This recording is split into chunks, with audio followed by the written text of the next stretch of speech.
মাল বোঝাই করে জাতীয় সড়ক ধরে যাওয়ার পথে ফ্লাইওভারের রেলিং ভেঙে রেল লাইনে পড়ল ট্রাক। মর্মান্তিক দুর্ঘটনায় মৃত্যু হয়েছে ট্রাকের চালকের, গুরুতর আহত খালাসি। সোমবার মধ্যরাতে ঘটনাটি ঘটেছে পশ্চিম মেদিনীপুর জেলার খড়গপুরের 6 নম্বর জাতীয় সড়কের নিমপুরা এলাকায়। জানা গিয়েছে, একটি ট্রাক রড বোঝাই করে নদিয়ার দিক থেকে জাতীয় সড়ক ধরে ঝাড়গ্রামের দিকে যাচ্ছিল। হঠাৎই নিয়ন্ত্রণ হারিয়ে খড়গপুরের নিমপুরা এলাকায় 6 নম্বর জাতীয় সড়কের উপর থাকা ফ্লাইওভারের রেলিং ভেঙে রেলের ওভারহেড তার ছিঁড়ে রেল লাইনে পড়ে যায়। ঘটনাস্থলে মৃত্যু হয় ট্রাক চালকের।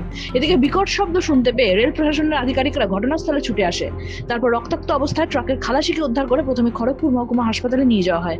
পরে অবস্থা আশঙ্কাজনক হলে মেদিনীপুর মেডিকেল কলেজে পাঠানো হয়, তার চিকিৎসা চলছে।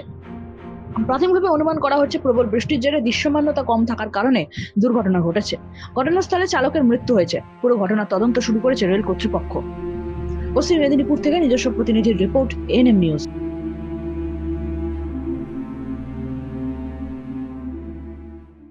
আরও খবরের আপডেট পেতে সাবস্ক্রাইব করুন আমাদের ইউটিউব চ্যানেলটি আর বেল আইকনে ক্লিক করুন নোটিফিকেশনস পেতে।